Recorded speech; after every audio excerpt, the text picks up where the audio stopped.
Hello and welcome to this special webcast of the International Petroleum Technology Conference, IPTC. Today's session is the second part of the IPTC Society top papers. My name is Imad Garaiba. I'm the Global Flow Assurance Leader for Baker Hughes, together with Eric Dulamit, who is the General Manager, IFP Technology Canada. We are the chairs of the top paper session.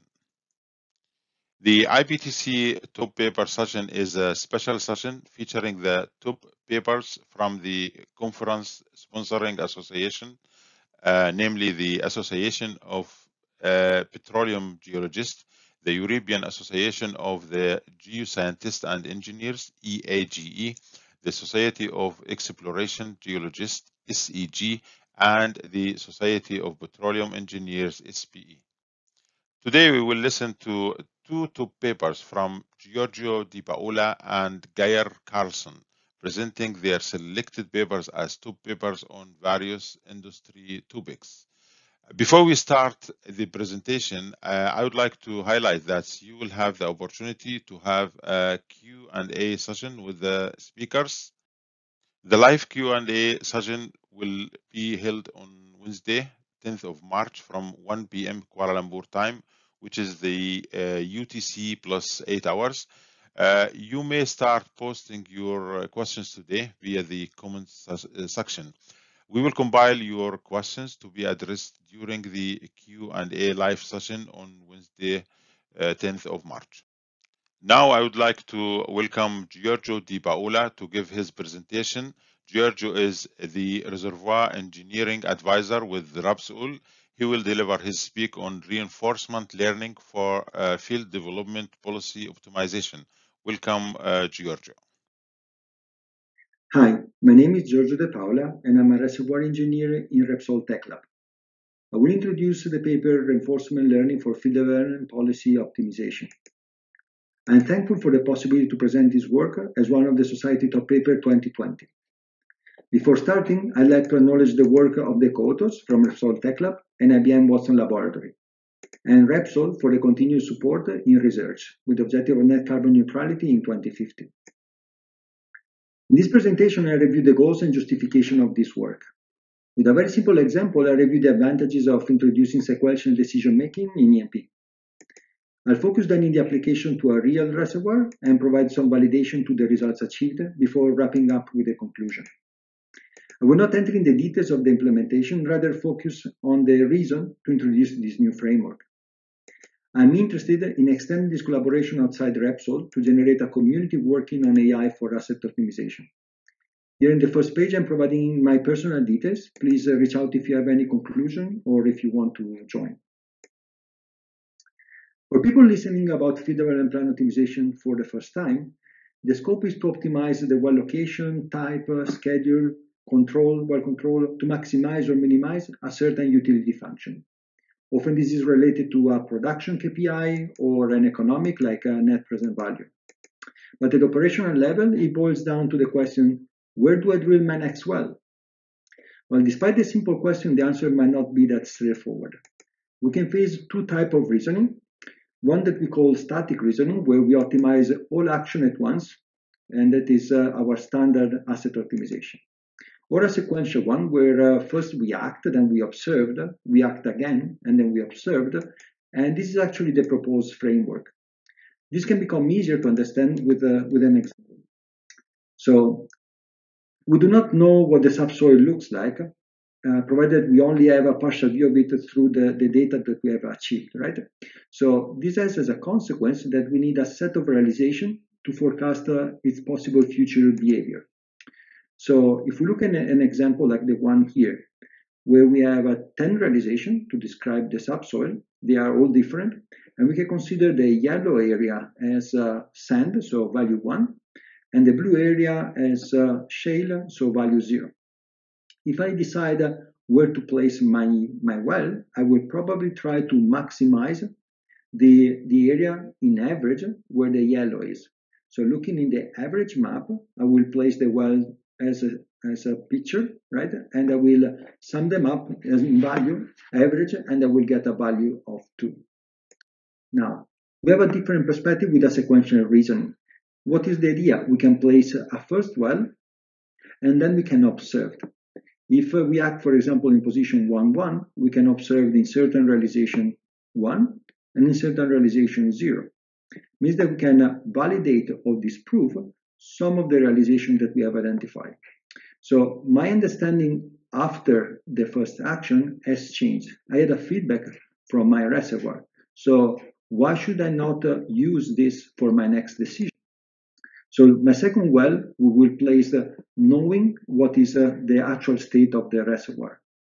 Therefore, we can build up a tree of decision and a tree of action and observation that maximize my future outcome, right? So we can allow a solver to compute this optimal tree of action for us, and we can achieve a value of 3.1 on average. The tree can be expected. We can see here two possible outcomes, for example, the one on the top right and the one on the left.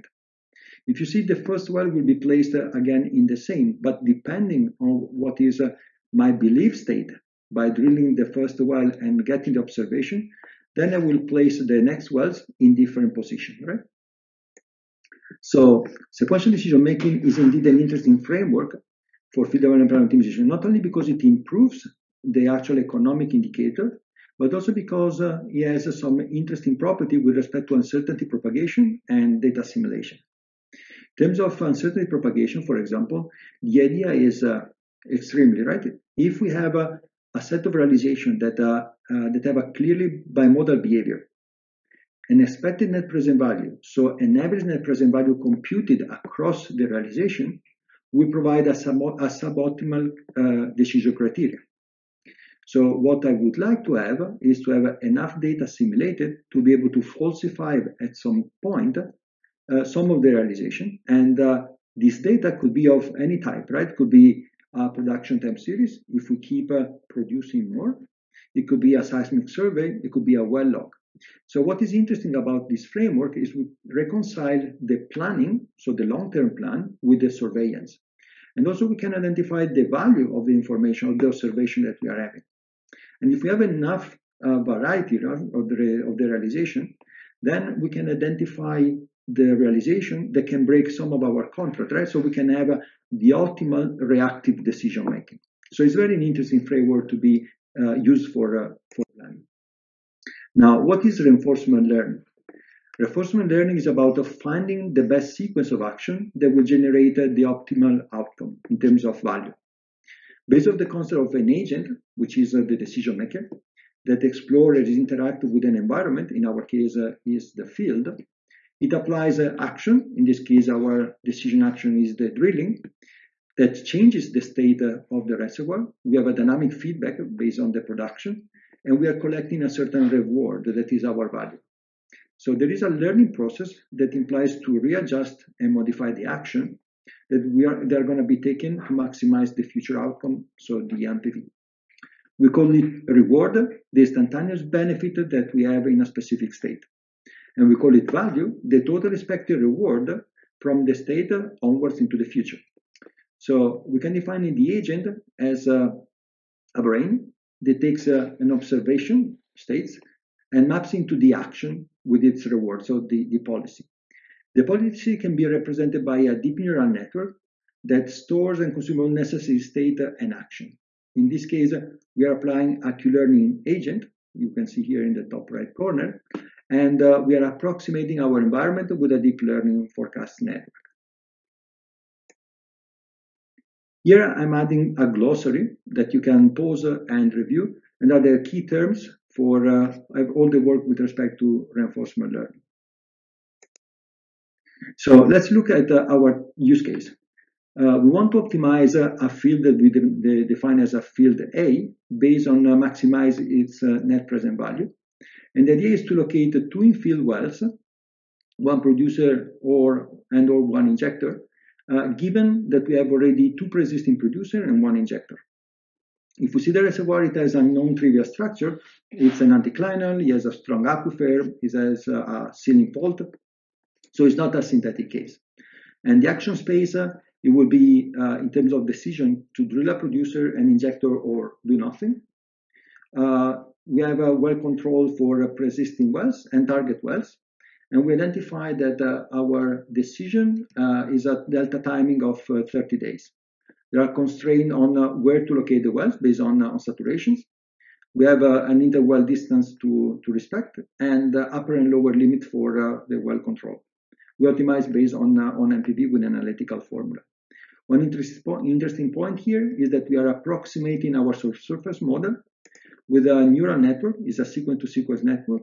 You can see here the reference that actually allows us to run a lot of simulation in a very short time with a very high accuracy. So what is optimization here?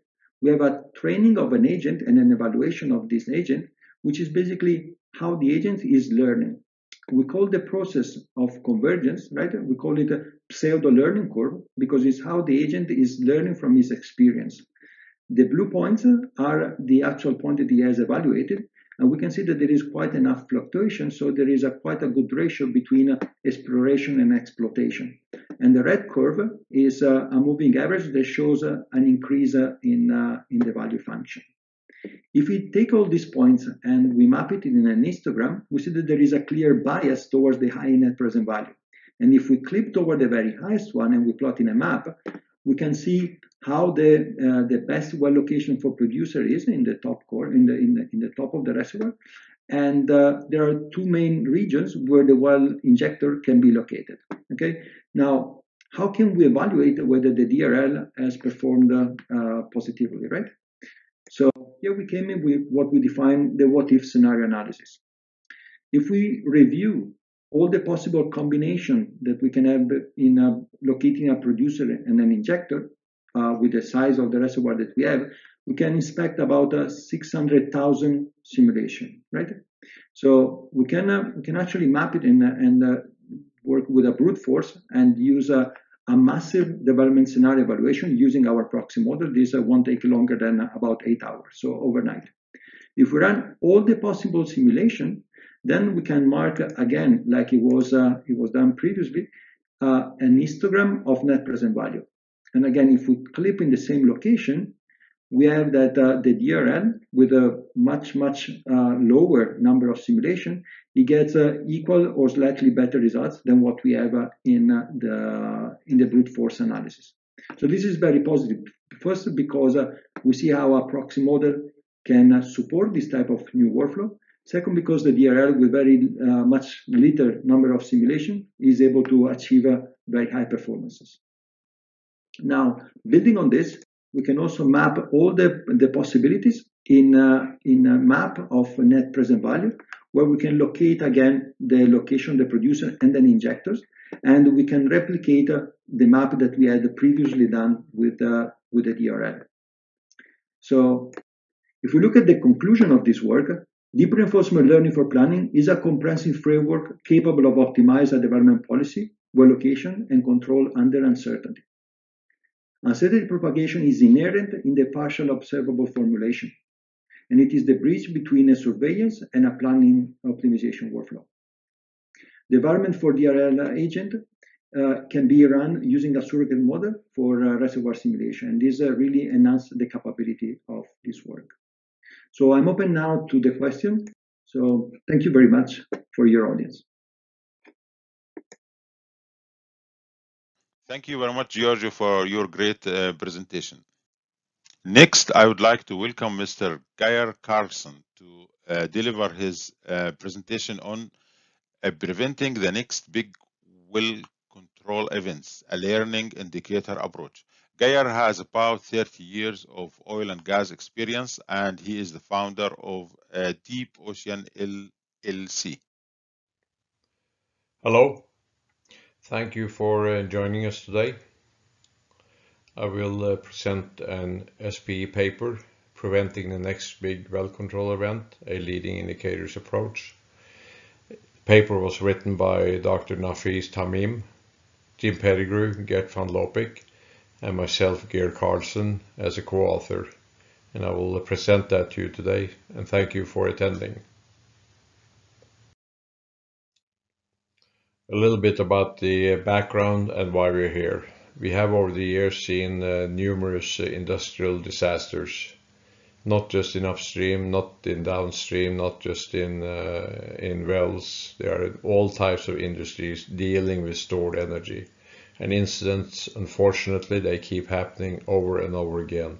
And that is really the sad thing. We are not very good at learning, and we keep repeating the same mistakes over and over again. I listed some of the major industrial disasters over the years, and you will find that there is a common denominator called leading indicators. There were blinking lights prior to the incident, and there were degradation of barriers that should have been noticed. And that's why we are here. That's what we are talking about, and that's why we need to talk about leading indicators as we move forward. This is why we need to understand the red flags. We have warning lights. They're right in front of us as engineers designing programs, designing processes, as well as the operators at the coalface, and not last but not the least, the leadership in the corporations. They all need to understand leading indicators and the impact of leading indicators and how we can use leading indicators to prevent the next big disaster.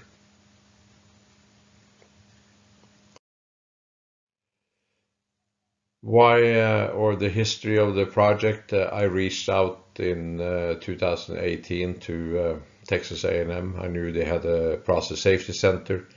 I met Jim Pettigrew and Dr. Nafis Tamim. Dr. Tamim was doing his PhD at the time, and his research was in leading indicators in well control. So I pretty much hit the jackpot right out of the gate. We talked about how to move this forward, and we ended up engaging the industry through an industry conference. We had numerous workshops and get-togethers. We also got great leadership and engagement from Bessie on the project, and as well as great engagement by companies dealing with process safety. So we had a good team together, and we made some good progress. Key points agreed on by industry. One was there was certainly a consensus on the importance of leading indicators and how important it was to develop a leading indicators dashboard. The need for a statement of requirements was obviously important. We've done that. There's probably still some work to be done on the SOR. And the end point is to develop a customizable dashboard, so a leading indicator dashboard that we can use to understand and see in real time how our barriers and how our safeguards are behaving and performing. We're not trying to reinvent the wheel. We like to leverage on the industry and the private efforts. We are not just here to collect more data. Others can do that. Let's talk about some key drivers in safety in wells. Number one is kick detection.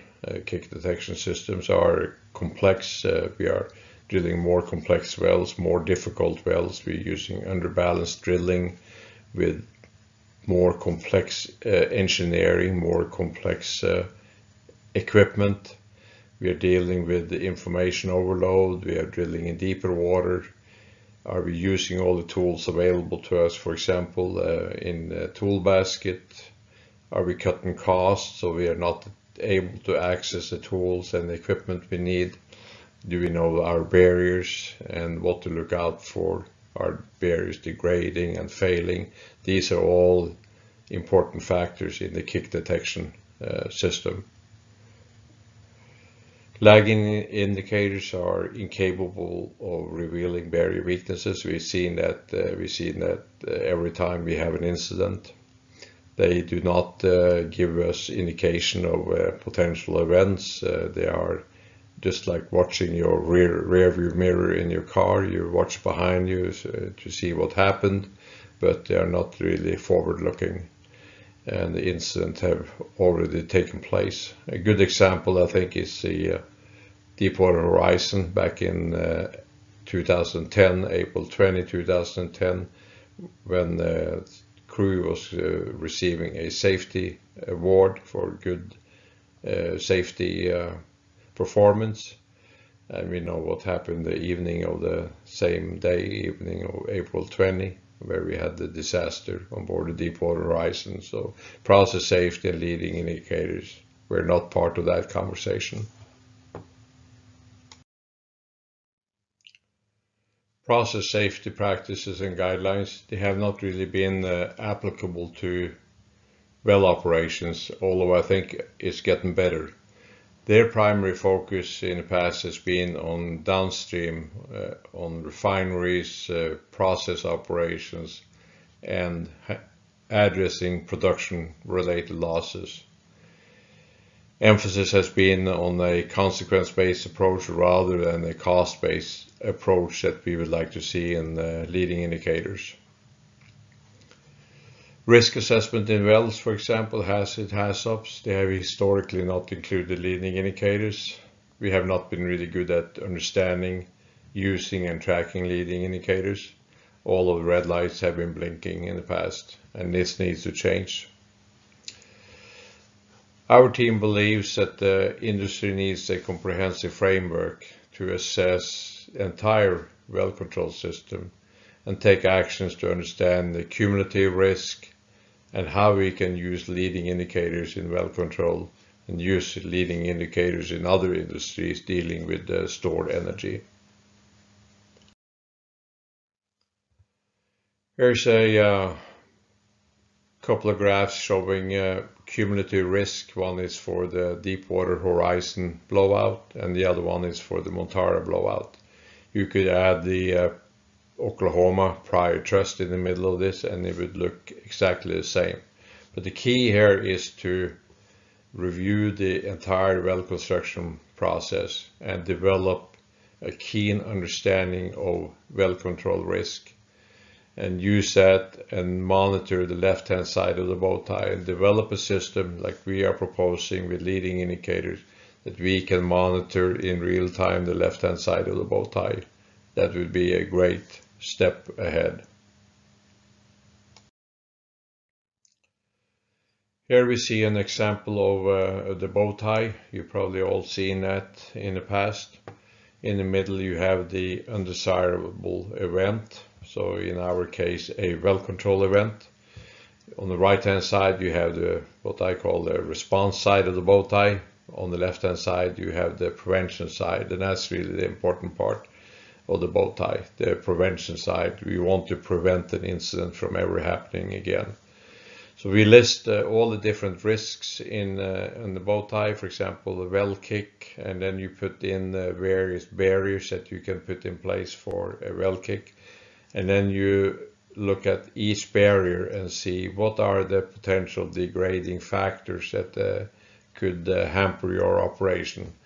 The key here is to have a bow tie system that is dynamic. That means you develop the bow tie and throughout the operation you look at the bow tie, you update the bow tie because you know the risks are changing. Barriers may be changing, you may be adding new barriers or things are changing. So that's why making a bow tie dynamic is so important. If you keep it static, you're not going to capture changes in the risk and changes in the barriers as you move forward in operation.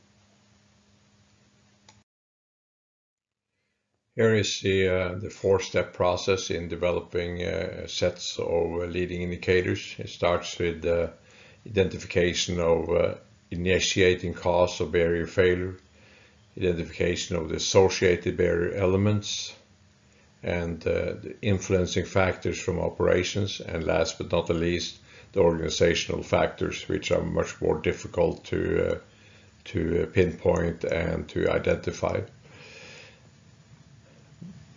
The end game is to develop this into the real-time indicators and showing the short-term or instantaneous measures, and then identify the longer-term, the traditional sets of leading indicators. And that brings us into the next slide, which is work at Texas A&M, where the 2021 R&D program includes leading indicators in well control.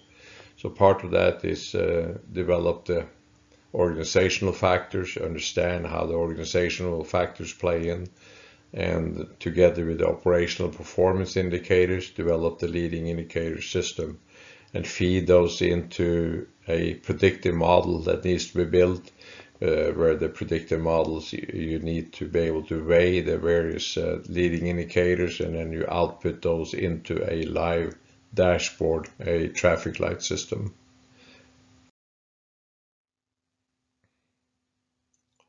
Where do we go from here? We have to re-engage industry in the development of the dashboard, where leading indicators could be used in well control and be tracked and displayed, and provide early warning sign through a traffic light system. That is the end game of what we are talking about.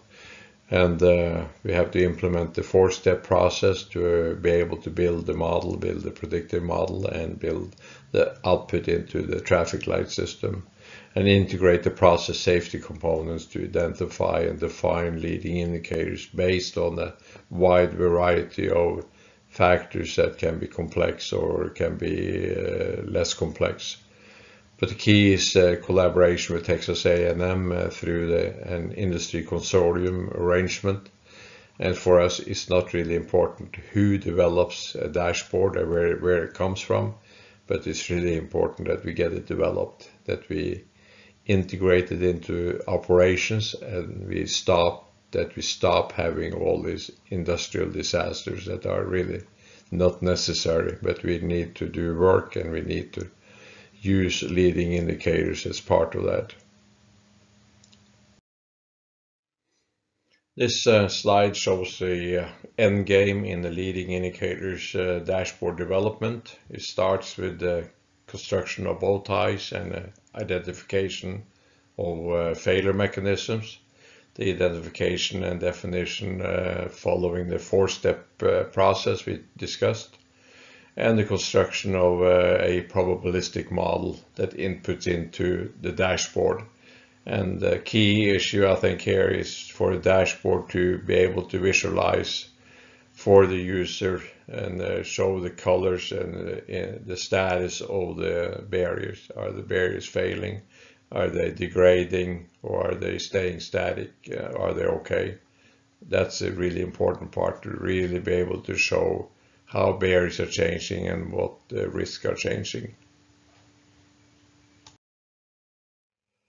That's what we have. I'd like to acknowledge Dr. Nafis Tamim, Jim Pettigrew, Gert van Lopik, who wrote the paper and also who have been very active in promoting and working on the Leading Indicators project. So thank you for attending.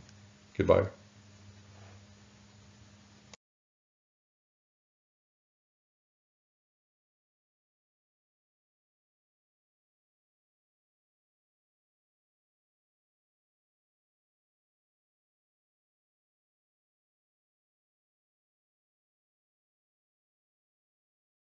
That was great presentation. Thank you very much, Geir.